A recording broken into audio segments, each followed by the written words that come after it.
Bag එක හරි ජව සම්පන්නයි. රත්තරන් වගේ. ඒ අතින් ඔයා හරි ලකියානේ. ඔයාලා නම් ගොඩ ගියා. එන්ජිමේ පව එක තමයිනේ.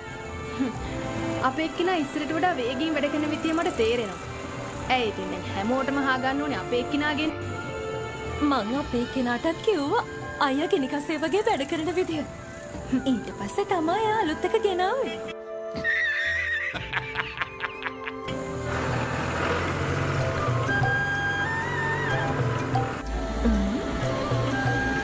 අපේ එක්කිනා අධික වගේමයි.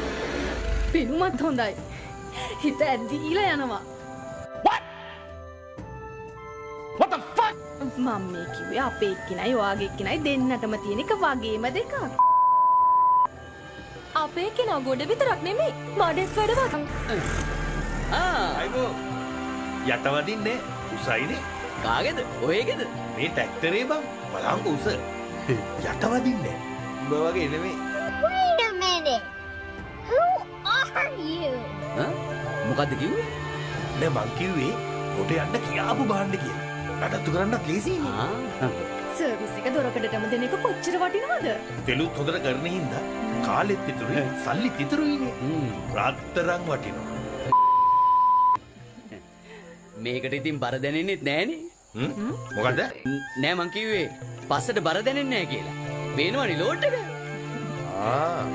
අපේ එක්කිනා නිතරම කියනවා කොච්චර බර ඇද්දත් ගාණක්වත් නෑ කියලා. පේනවා බර දැනෙන්නේ නෑ කියලා. එහෙනම් උඹත් මං වගේ හරි දේම අරගෙන තියෙනවා ඈ. දිනුනේ නෑ එහෙම තමයි. බ්‍රවුන් ස්ටැෆේ රත්තරන්නේ. වැඩ තියෙනවා. අපි යනවා.